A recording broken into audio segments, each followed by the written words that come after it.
to fresh music flavor, the new sounds of gospel. I go by Alicia, aka Shishisha. Tonight I have a beautiful gospel artist who is around. I will ask her to introduce herself. Who do we have in the house tonight? What's going on, family? My name is Jokia, and I'm so excited to be here, and I can't wait to get into some juicy stuff, some good combo. Right, guys. So you guys have heard it. We have Jokia in the house.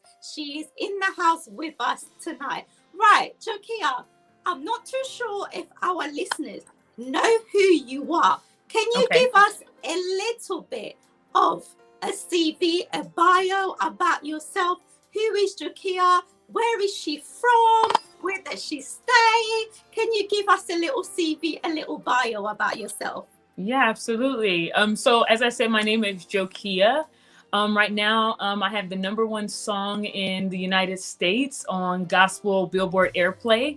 So that just simply means my song is the most played song on radio right now. And so the name of the song is called Yahweh. And the message behind the song is really just about not giving up and not quitting. I am an Army veteran. I live in Killeen, Texas in the United States. And I've been singing and writing music since I was 12. I gave my life to God at like 19 years old in the Army. And I met my husband in Iraq. And we got, after returning back from Iraq, we got married and different things like that. But I picked up the guitar actually overseas in Iraq. So I've been, playing and doing music for a long time now. And 2015 is when the Lord told me to step out and start doing music professionally. And wow. God has just really blown my mind at how this has gone and how people are reacting and responding to the new song. And I'm really blown away by just some of the things that I've seen God do. Wow. I mean, you've just said that, you were also in the Army and that's how you met your husband. Yeah, Tell absolutely. me a little bit about that experience. Yeah. So the cool thing is he's from New Jersey and I'm from California. But for us to have been in the military and we met in a whole nother country rather than in our country. We met, yes. In the US and in Iraq. And when we returned home, when we did decide to marry, we felt like Texas would be a great home for us, a great compromise. But it's awesome because I think for us, we're both serving our country at that time.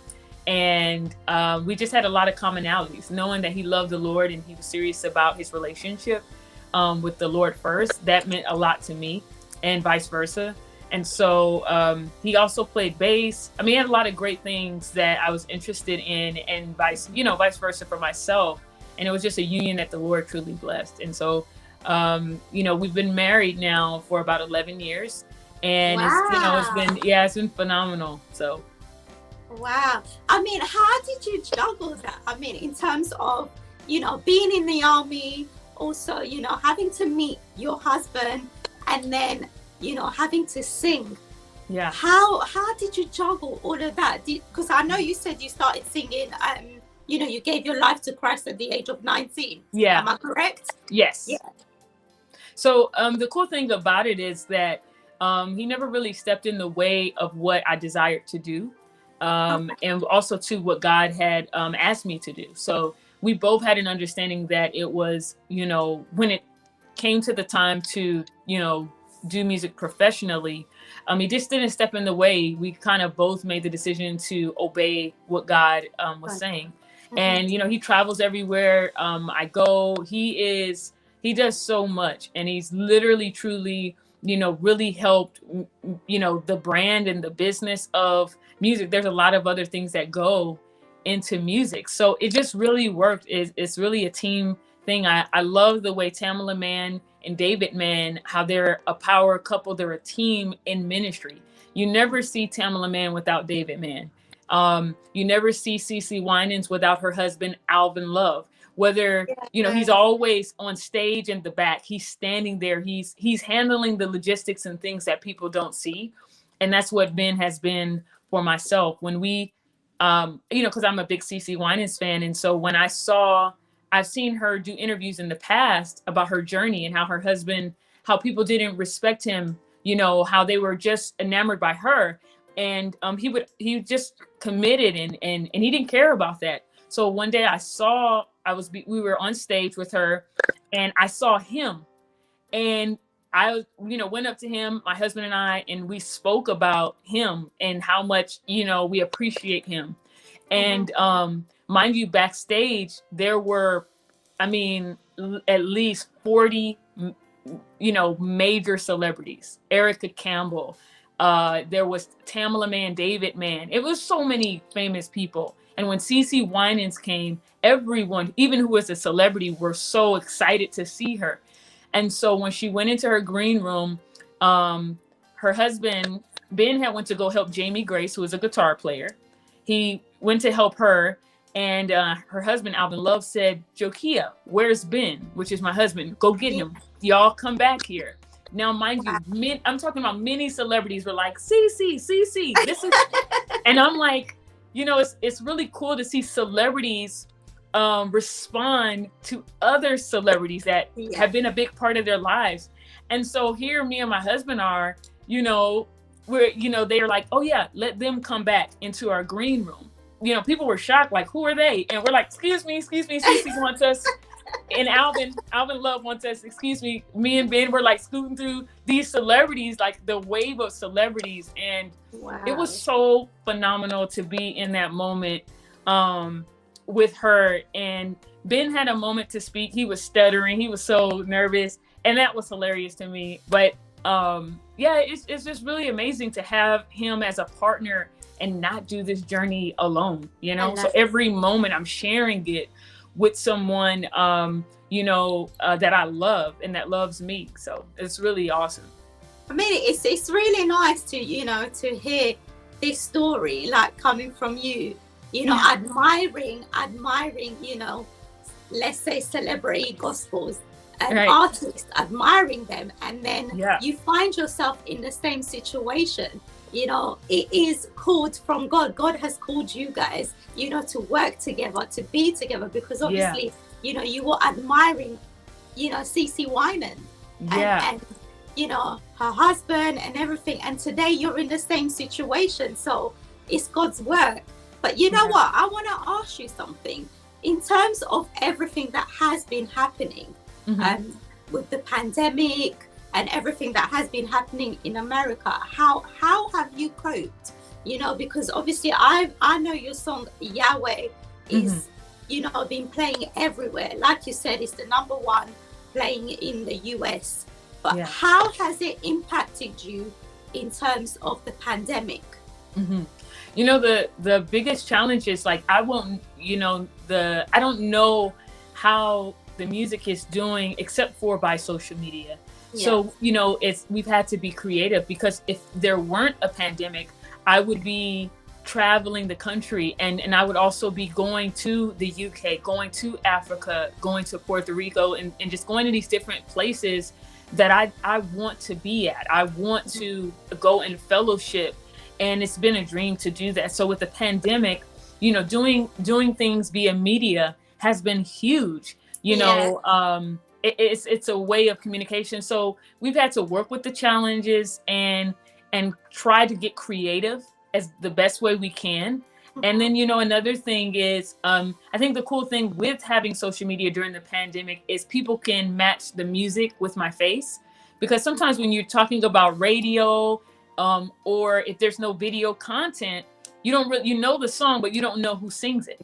True. Very true. So typically, the way in the industry, the way we combat that is by touring, going on tour, and by going to churches, conferences, and women's and men events, Mother's Day, Father's Day, going to these different ways to fellowship, so that people can grow and be a part of the journey as well. So my hope is with media and with different others platform, that more people will gain the visibility and the notoriety of what's going on. Like CC Yeah. Winans, she's traveled the world.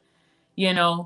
She's been to every nook and cranny that there is. So for someone like myself, this is my first time being a number one artist, and my journey is different from the path that she had to take. Kirk True. Franklin, Fred Hammond, their journey, Israel Houghton, their journey, they've had that opportunity. So I'm just like praying and saying, God, when it opens, I still want to go.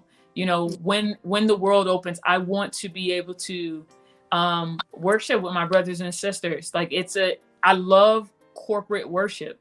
That is like, I love the sound of a packed audience worshiping God and lifting up praise and worship to him. It is the most beautiful sounding thing to me that I've ever heard, is hearing the masses of people at one time sing the same song, have the same heart.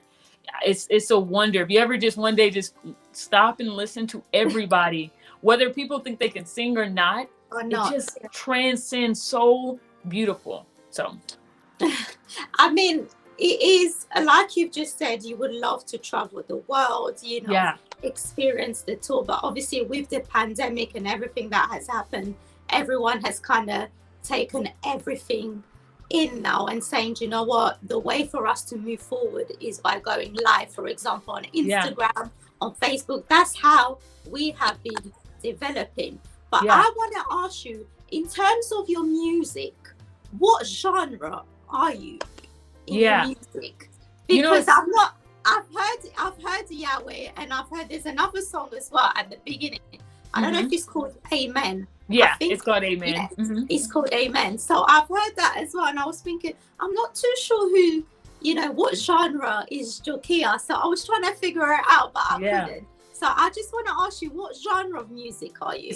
I think it's a very excellent question, because when I first started, I wanted to be Christian contemporary. In fact, Billboard said, "Hey, we look at you as praise and worship on on the Christian side." And I said, "Well, why can't I do both?" I've seen CC Winans go to the Dove Awards, and I've seen her go to the Stellar Awards. I want to do that. I've seen Israel Houghton do both. Kirk Franklin. There have been people before me who've been able to do Christian and gospel. And so that would be the category is Christian and gospel. I want to be able to be ambidextrous and do both sides. And so in the music, you'll hear influences like a little bit of rhythm and blues, a little bit of R&B. You'll hear Christian contemporary, and you will hear a little bit of gospel. So it's just like all of those, it is difficult to identify. I will say that, because I can't just pinpoint one thing. I'm like, I'm just trying to make kingdom music, and and it's hard too, because sometimes the genres, they want you to sound more on one side than another, and that's why I'm so grateful that Yahweh did well, because I feel like, wow, technically it's not a gospel song, it's not traditional gospel, so to speak. There we go. It's not a traditional gospel sound, but for it to go where it went has blown me away. I mean, in terms of your music itself, do you cater for strictly Christians, or do you cater for the wider range? Because we have loads of gospel artists who says, you know what, I cater for the wider range, because my music is not just for Christian, but it's to save souls. What is your intake on that? It's interesting. When I wrote Yahweh, I didn't even think so much about the people as much as I was writing from an encounter of my experience with God. My experience with God was to put God back first. I had God as a third priority. I wanted to always be a famous singer. And so my selfish ambition had got in the way. And so Yahweh was about me repenting to God and saying, God, I put you first. I don't have to be afraid of man or seek validation from a record label. I want to be validated by you, and I tear down all of these wicked things that I've set up in my life. And so I was just writing from that place. I didn't think about that initially when the song was written.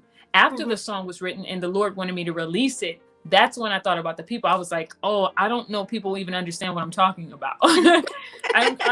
Saying the word Yahweh, I wasn't saying a lot of Jesus in the song. So I was like, I Yes. don't know if it will transcend. But I end up seeing unbelievers, people who are not self-proclaimed, strong in their faith.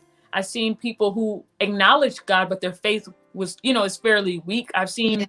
them responding. So I was really shocked that a song called Yahweh, the way that it was written, the biblical context, that people who are not strong believers would respond. Yes. So honestly, to answer that question as it relates to who do I write for, I write for God, Okay. and Yeah. whoever responds and whoever receives it, whether they're, strong in their faith or not, then awesome. But I think when I write and the Lord reveals later, like, Yes. who's listening to it and who's loving it. But you know what? I love the fact that you just said, you know what? I write not just for myself, but I write for God. And then God reveals himself after. So obviously the story of whatever you've written, God says, you know what? Let me get it out there. And it's for everyone to actually receive it, which is really great. Now, I want to ask you, your song, Yahweh, number one, Billboard. How did you feel about that? Tell me about that. The truth is, when it happened, I was like, wow, this really happened. Like, this is how I was thinking. Like, it took a few days. It took me like 3 days for it to hit me that, oh, this is a number one song. Like, it was so real. It wasn't like, oh my gosh, because it just didn't hit me. But I can tell you, when I did find out, I was excited that, okay, Lord, your word is true concerning what you wanted me to do. I was just more focused on kingdom, because I've kind of shifted out of that place and focusing on the things that happen. Because I believe, like, if you put so much validation in the number ones and you put a lot of validation in the compliments, that if you're seeking that, when you don't have them, you feel like nothing. So for a couple of years, when Yahweh was first written, my heart and my mind had already shifted to seeking the Lord's approval. So when the song was number 25, I couldn't tell you really the difference between number 25 versus number one. Okay. It sounds crazy. And I hate to even take that away from people being excited, but I'm like, be excited, because my goal is to let my light shine so that way people will look at my Father.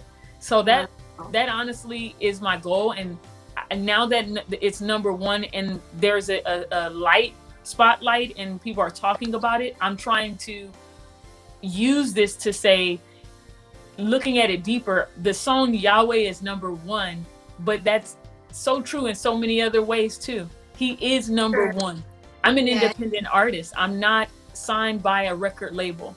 So, as an independent artist, the whole heaven is backing what I'm doing.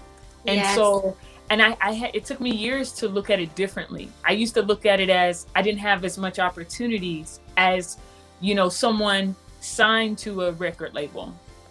So now to see it number one, it means something different to me. It means that me trusting in God, it's a good thing. Me trusting in God that I'm going to be okay. And I want to tell everyone, like, it's okay if you don't have millions of followers. It's okay if you're not verified. It's okay if you don't have a number one song. It's okay if you're not on the radio. It's okay if you're just starting something and you're comparing yourself to someone that may have what you may think is more. Like, it's still effective, Wow. I mean, it's just great having to hear, that positivity vibe. And I think this is what we all need, even ourselves. We're a new platform, and just having to hear you say that just, triggers something in my heart and just says, you know what, even if today's not working, but trust in God, tomorrow it will.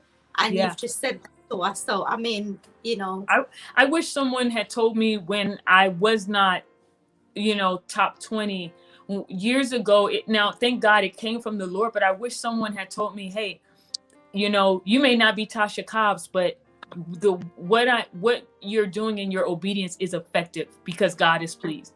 I wanted someone to tell me, hey, it's effective. You are needful. You're needful to the body.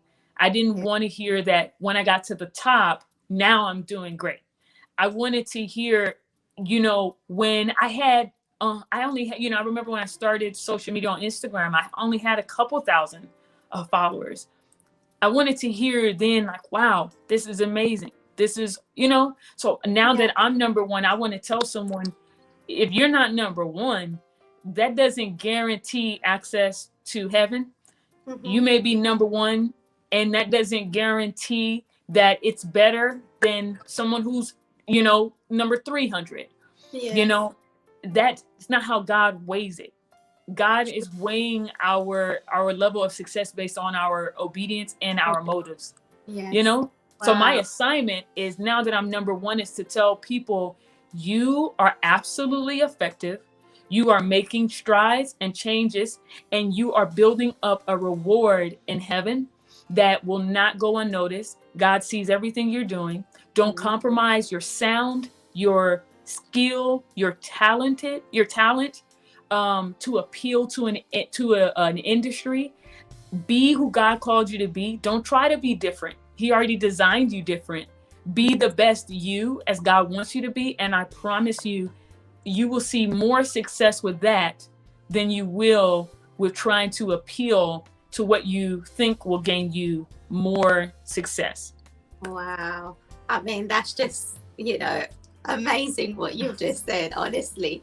But now, just to switch it up a little bit, I just want to ask you, if you are able to give me your top 3 gospel artists who has inspired you to do what you're best at. Top 3 on the top of your head. Yeah. I think I know one already. Yes, I normally have a top 4, top 5, but it would be Israel Houghton. Okay. CC Winans, Ty Tribbett. Wow. Right. Yeah. So now, top 3 gospel music that you have been playing 24/7 during the pandemic, or whenever you feel some type of way, and you said, you know what, this is my song. This is what I need to listen to. Top 3 gospel song at the top of your head. Yeah. Okay. So I was going to say, I'm thinking song, but you're saying specifically gospel songs, because my playlist is a little different. You know what? Surprisingly, recently, I've been putting back on the Clark sisters. They have a song, Jesus is a love song. So I might have to check that one out. Yes, it's so beautiful. The Clark sisters. I would have to say, who else? And it's weird because Victoria Orenz on YouTube. I don't know if anyone is familiar. What song? I need to know the name. The top 3 songs that you listen to all the time. Okay. This is tough. Okay. Because I have a playlist. Let me see. Can I give you one? You said what now?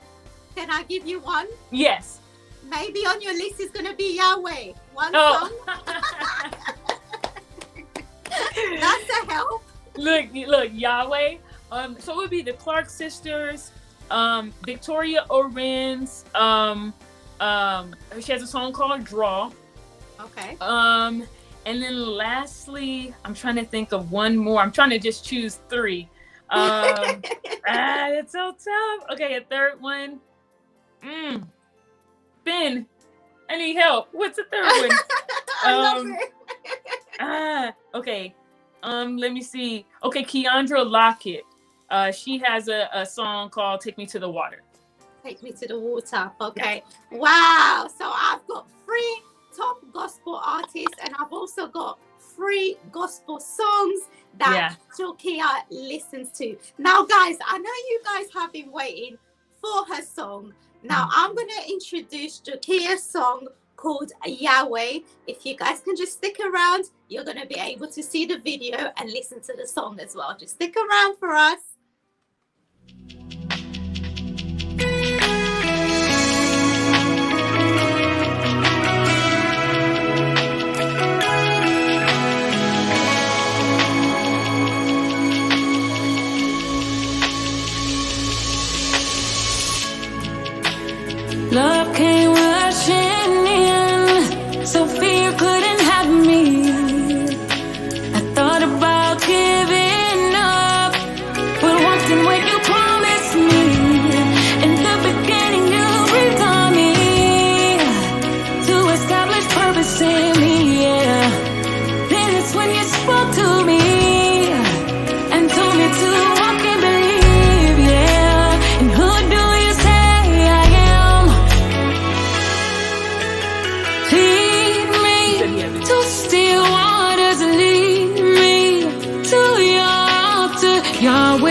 Guys, if you guys didn't know, the song is called Yahweh by Jokia. Now, Jokia, just quickly, can you tell our listeners where they can find your music, where they can follow you, where they can buy your music? Can you tell our listeners where they can catch you?